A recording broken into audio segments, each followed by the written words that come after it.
Any government, one that has set aside any notion of accountability to the people, any credible pretence of caring about the people in favour of serving the markets, banks and unelected, unaccountable transnational interests, can and surely will tell the people lies about things those people can neither see nor feel. They can lie to the people about a war in a land far away, a land most people would have struggled to point at on a map in the days before that war started. They can tell people the world's climate is changing and that it's all their fault on account of the cars they drive and the way they heat their homes and feed their families. They can tell those people a deadly new disease is loose in the world because of an unlikely knee trembler between a bat and an anteater in a Chinese wet market, and that millions of people will die unless they stay shut in their homes, stop earning money to pay their bills, isolate themselves from their lives and their loved ones, sacrifice their physical health and mental well-being and that of their children, and submit to multiple injections of an apparently brand new medical product. A medical product that will, just coincidentally of course, make billions of pounds, euros, dollars and yuan for a handful of other people who are already billionaires. A shameless and corrupt government can and surely will do all of that, tell lies like those, and with apparent impunity. Because after all, how can trusting people argue with any of it when the only images and information they receive about the war are provided by that government, when the proof the climate change is caused by their cars and gas boilers exists only in scientific papers published by scientists paid for by the government, when the danger posed by the new disease exists primarily in propaganda generated by the government, and the people have only the government to rely on for assurances regarding the safety and efficacy of the prescribed and all but mandated medical product.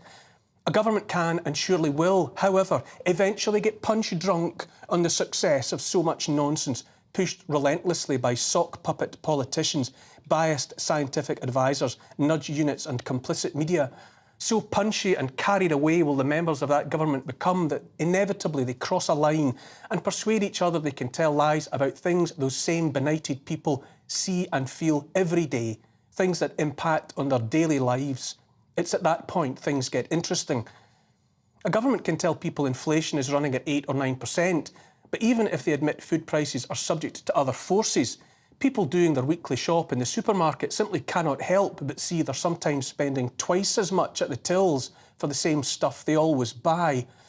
I'll tell you something for nothing, and you can follow my thinking or not as you see fit, but I say we and much of the rest of Europe and the United States as well are already in recession. When the government says we're not in a recession, I say that's economy with actuality. What's one more lie, after all, when you're already up to your neck in them? Sometimes when you hurt yourself really badly, there are a few moments of feeling nothing at all while your body gathers up all the pain you're about to feel. I say that's where we are now, in that numb limbo, the last moments before we get hit by the hurt that will make many fall over. A government can tell people their energy bills are through the roof and en route to the stratosphere because the Russians blew up their own pipeline, the same pipeline that had delivered natural gas to Germany, Europe's powerhouse, a pipeline that had provided Russia with massive leverage when it came to dictating or at least influencing the nature of the relationship between Russia and the whole of Europe. A government can tell people Russia inflicted that wound upon itself when all it had to do to strangle Europe that way, if it so wished, was to turn off the tap while leaving its very expensive pipeline intact on the seabed, ready for another day. Governments can tell people as much, and the people may or may not believe it. Germany and Japan are already officially in recession. We are too, I say, but our government chooses to try and keep us looking the other way in the warm and bright summer months before the darkness of winter comes. But governments couldn't stop German people and others all over Europe feeling the cold and experiencing the darkness that results from that loss of all that energy their countries and industries had previously depended upon, like a baby relies on a mother's milk. People in Germany, that industrial and technological powerhouse, that most thrusting and dynamic of European economies, have been cutting down trees so they have wood to burn for heat, light and cooking next winter. Welcome back to the Middle Ages. Governments can cut off the blood supply to their economies if they wish and empower privately owned banks to create money out of thin air that only dilutes the value closer and closer to zero of the people's savings and pension funds, as well as the contents of their salaries. But they can't stop those people noticing the effect of impoverishment or of severed supply chains that might result in empty supermarket shelves. If governments think people will turn the same blind eyes and deaf ears to being subjected to cold and dirt and hunger, the same that they will turn to faraway wars, to questionable climate crises born only of computer modelling, and to illnesses that in reality kill almost only the morbidly sick and those well past the limit of natural life expectancy.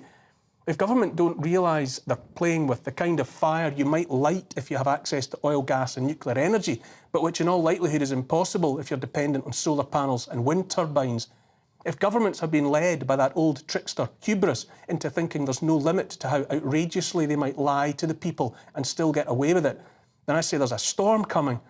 For this reason, governments seek to sever people from family, history, tradition and faith, all that might keep them anchored. If there is a moral high ground, then we are looking up at it from the darkness below. If there's a moral high ground, then we abandoned it long ago.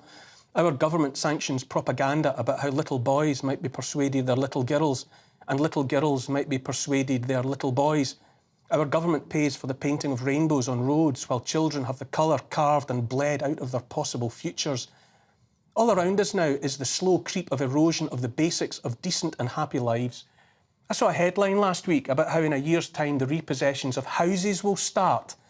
King of the sock puppets, Rishi Sunak, had the bankers into Downing Street, notionally to talk about mortgages, among other things. Interest rates are up again to 5%. That's nice of them, isn't it? Nice of the bankers, who, when the money runs out, just press buttons on computer keyboards to create more phony Ponzi billions, billions for faraway wars and to finance the profitable rebuilding of the country flattened by that war. Repossession of houses, one of the great dreads of modern life in our part of the world, is back on the cards. Apparently this is where we're headed now, while politicians score points about who ate birthday cake and drank wine while singing karaoke songs as elderly people died alone and loved ones were barred from their funerals. All over the country, people are growing scared of the future, fearful of how they'll feed their families and keep them warm in winter, keep roofs over their heads. It doesn't have to be this way. People feeling hopeless and powerless must remember that they already have all the power they will ever need if they will just come together as one and use that power. History helps us here. The history of the First World War. In Glasgow, when so many of the men were at war and women were left behind with the kids, there were no council houses then. All homes were owned by private landlords. You might say people had nothing, but all things considered, I'm not sure they were happy about that situation. In my experience, people with nothing are seldom happy. It was 1915 and husbands and fathers were away fighting the war, meaning many women were bringing up their children alone. The war effort was drawing people into the city to work in the factories, the foundries and shipyards, and they needed homes to live in. An already overcrowded city, one in which the city fathers had stubbornly ignored the state of the housing stock and failed to build anything like enough new ones, was pushed to breaking point. Profit-hungry landlords saw the opportunity and sought to hike the rents. Families that couldn't pay were evicted to make way for those that could. A Glasgow woman called Mary Barber organised a resistance movement, encouraging tenants to withhold their rent and coordinating protests outside any homes targeted for eviction. The bailiffs would find their way blocked by hundreds of women, many with prams filled with babies and children.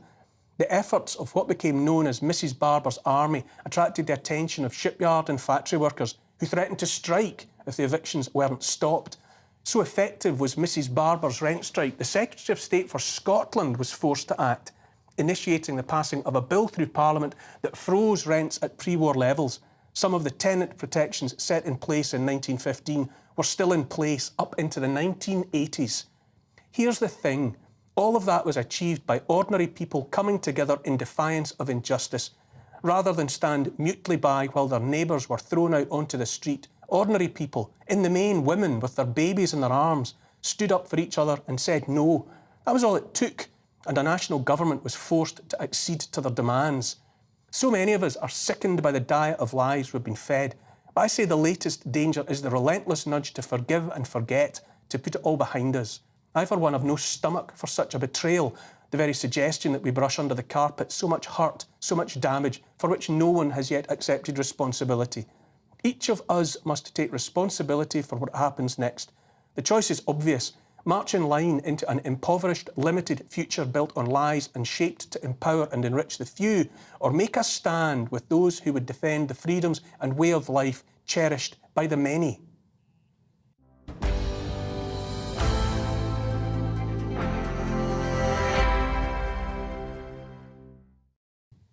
All of that's my opinion, of course, and you're free to disagree with me. Keep your tweets and emails coming all through the show.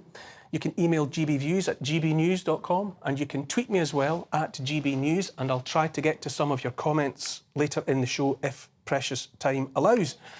Joining me tonight, the author, columnist and presenter, Tonya Buxton.